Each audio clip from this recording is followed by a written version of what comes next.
Hello tout le monde, je vous souhaite la bienvenue sur Off the Mat. Comme chaque semaine, une version écrite de cet épisode est disponible sur le blog.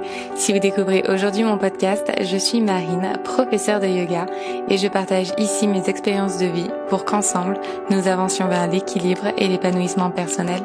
Je vous souhaite une très belle écoute. Je commencerai cet épisode en te demandant: dirais-tu de toi que tu as de la réussite? En réfléchissant à ta réponse, en exprimant ta réponse, je t'invite à l'analyser.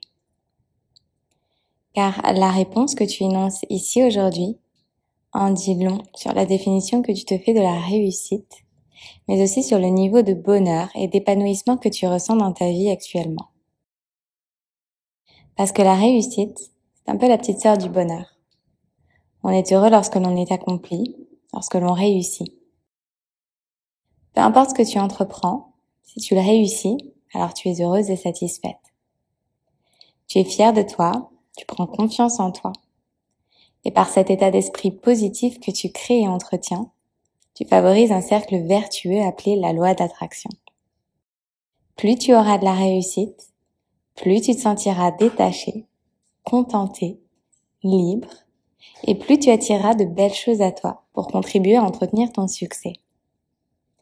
J'espère que jusqu'ici, je ne t'ai pas perdu.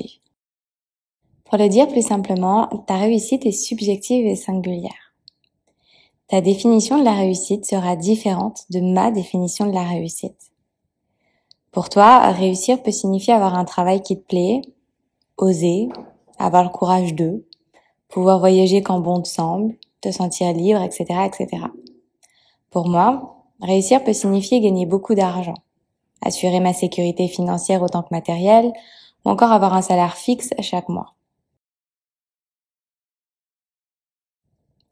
Alors, en posant cette question noir sur blanc, tu as finalement la capacité de transformer complètement ta vie, sans forcément changer quoi que ce soit à ta vie actuelle. Comment? Eh bien, tout simplement en changeant de regard sur ta vie. Sache que le regard que tu portes sur ta vie ne reflète souvent pas 100% de ce qu'est réellement ta vie et occulte un bon nombre d'opportunités que tu pourrais saisir pour vivre ta vie différemment. Le fait est que ton mental est conditionné depuis ton plus jeune âge. Lorsque tu es enfant, tu enregistres une quantité astronomique d'informations qui forgent la vision que tu portes à l'adolescence, puis à l'âge adulte sur la vie. Si tu as grandi avec l'idée que ton travail conditionnait ta réussite, alors tu continues aujourd'hui de cultiver cette idée comme étant une vérité. Si tu as grandi avec l'idée qu'avoir des enfants conditionnait ta réussite, alors tu continues aujourd'hui de cultiver cette idée comme étant une vérité. Si tu as grandi avec l'idée qu'être sportive conditionnait ta réussite, alors tu continues aujourd'hui de cultiver cette idée comme étant une vérité. Je m'arrête là car je pense que tu as compris là où je voulais en venir. Tu avances dans la vie en imaginant que ta vie est une longue route droite dont la destination est le succès d'eux. Alors qu'en réalité, la vie, c'est un peu comme un arbre avec des milliers et des milliers de branches qui chacune te mènent à ton succès. C'est juste qu'elles ne mènent pas toutes au même type de succès. D'où ma question en tout début d'épisode: qu'est-ce que le succès pour toi? Pas le succès tel qu'on te l'a enseigné enfant, mais le succès selon ton regard, tes désirs, tes valeurs individuelles à l'instant présent. Et il n'est évidemment pas simple de répondre immédiatement à cette question, car sur l'instant, c'est ton enfant intérieur qui va t'apporter une réponse.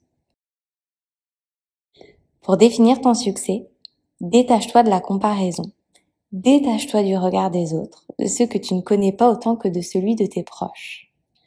Demande-toi si gagner beaucoup d'argent est pour toi le signe de la réussite. Peut-être que c'est le cas, elle a encore pas de réponse juste ou fausse. Demande-toi si ta réussite est liée à des choses matérielles ou plutôt à des choses immatérielles.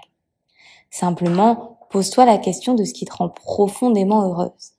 Qu'est-ce qui t'anime chaque jour? Quelles sont tes ambitions, tes désirs à court, moyen et long terme? Car il est évident que tu n'auras pas la même définition du succès aujourd'hui qu'il y a 10 ans auparavant ou que dans 10 ans.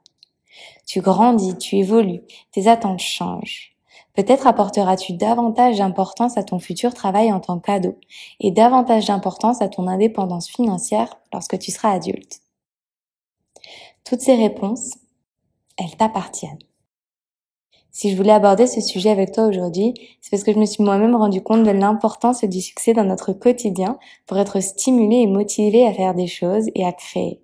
Et plus globalement, pour protéger sa santé mentale. Si tu as l'impression de ne pas réussir ce que tu entreprends, tu te sentiras alors triste, impuissante et tu auras une image négative de toi. Et plus tu nourriras cette pensée, moins tu parviendras à être heureuse et finalement avoir du succès. À l'inverse, si tu as la sensation de réussir et d'avoir du succès, peu importe ce que ça signifie pour toi, eh bien tu te lèveras chaque matin avec l'envie de sourire, de créer, de rencontrer de nouvelles personnes et tout simplement de vivre ta vie pleinement. Ton succès conditionne inévitablement ton bonheur et c'est en cela qu'il est fondamental à un moment donné de te poser les questions que j'ai mentionnées tout au long de cet épisode. Ne porte aucun jugement sur tes réponses, au contraire. Embrasse-les, sois fier de ces réponses et défends-les. Si tu n'es pas en accord total avec tes réponses, c'est potentiellement parce que ce ne sont pas tes réponses à toi aujourd'hui, mais celles qui ont été programmées en toi lorsque tu étais enfant.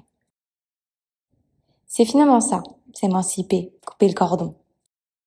C'est exprimer et assumer sa propre réalité, c'est définir selon tes mots et tes désirs profonds ce que tu veux sans attendre l'approbation de qui que ce soit.